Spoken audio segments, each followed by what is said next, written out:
I walked into the house that night with a surprise bouquet in my hand. It was our 3rd anniversary. Nothing big, but I had made dinner reservations and even took off work early. She wasn't answering my texts, but I figured maybe she was napping, or out shopping, or something. But what I walked into shattered something in me I don't think will ever fully heal. My wife was in the living room, on the couch, moaning. My father was on top of her. My father. For a second, I didn't even move. My brain refused to process what I was seeing. I remember blinking, like maybe this was a hallucination, maybe this was a nightmare. But then she turned her head, her eyes locked with mine, and I saw the exact second guilt and fear took over her face. My dad didn't even stop. He kept going until I screamed. That scream wasn't just rage. It was betrayal, grief, humiliation. Every emotion a human can feel, crammed into a single broken sound. She jumped off the couch, half naked, trying to cover herself. My dad slowly stood up, not a hint of remorse on his face. He just looked at me and said, "You weren't supposed to be home yet. That's all." That's what the man who raised me, who taught me how to ride a bike, who stood beside me at my wedding, had to say. You weren't supposed to be home yet. I didn't punch him. I didn't scream more. I just left. I walked out into the night, drove aimlessly, parked at a gas station, and cried like a child in the front seat for hours. How it all started. You're probably wondering how the hell something like this even begins. I've asked myself that 1,000 times. It didn't make sense. My dad? Of all people. The next day, she texted me. Non-stop. Pages and pages of explanations, apologies, begging me to talk. She claimed it just happened, that they connected emotionally, because she was feeling neglected. That word, neglected, broke me more than anything. I was working 50+ hours a week, trying to provide a good life for us. I wasn't out partying. I wasn't cheating. I was busting my ass so we could have a future. And apparently, while I was working double shifts, she was getting emotionally fulfilled by my own father. I didn't answer her for days. But eventually, I needed answers. So I met her at a diner. Middle of the day, middle of the week. She looked like hell. Pale, dark circles under her eyes, hair a mess. I wanted to hate her.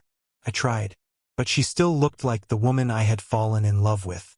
We sat in silence for a long time before I asked her, "How long?" She looked down. 6 months. I think I laughed. Not because it was funny, but because my brain couldn't process the number. 6 months. Half a year of sneaking around.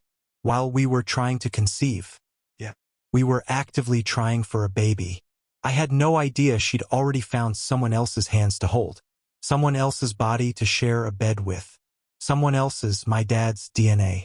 I asked her why. She didn't have a clear answer. Said it started with long talks.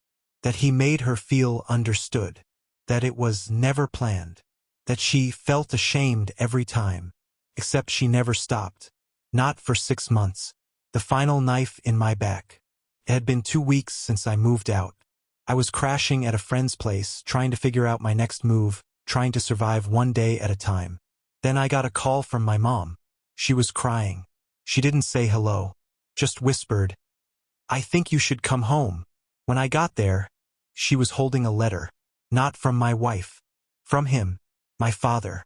It was a printed letter, not handwritten, with his name signed at the bottom like it was some kind of formal notice. He was leaving my mom. For my wife. And they were having a child. Couldn't breathe. For a full minute, I just stood there, staring at the words like they were written in another language. My dad was leaving his wife of 32 years. For my wife, who was now pregnant, with his child. He had sent the letter because he didn't know how else to say it. Coward. That was the day my mother had her first panic attack.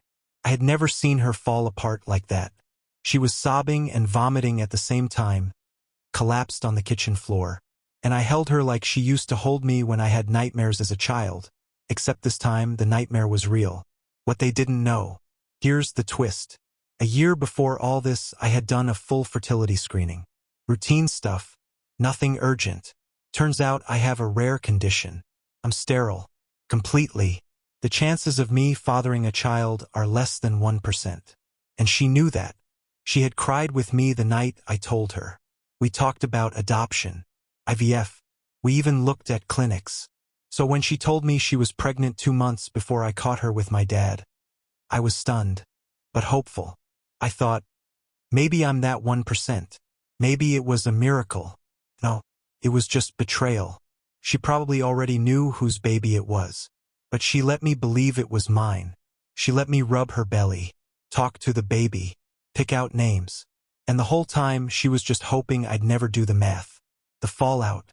I didn't speak to either of them again. Not directly. Lawyers handled everything. I filed for divorce the day after I found out. It was fast. She didn't contest it. Maybe out of guilt.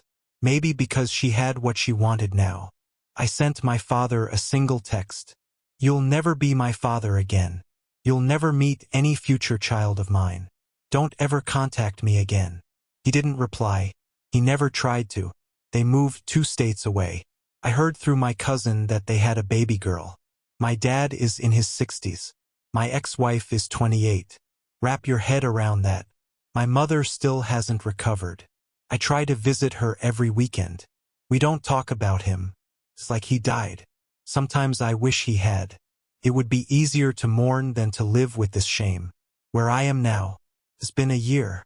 I'm still in therapy. Trust isn't something I give easily anymore. I tried dating once or twice, didn't go far. The minute someone gets too close, I shut down. I'm working on it.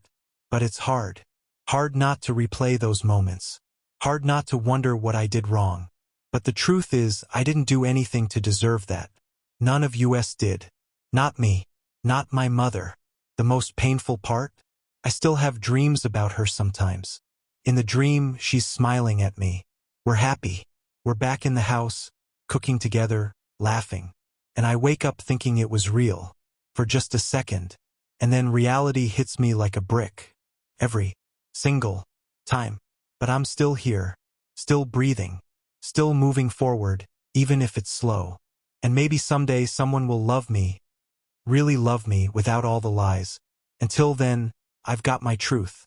And the strength that comes from surviving it.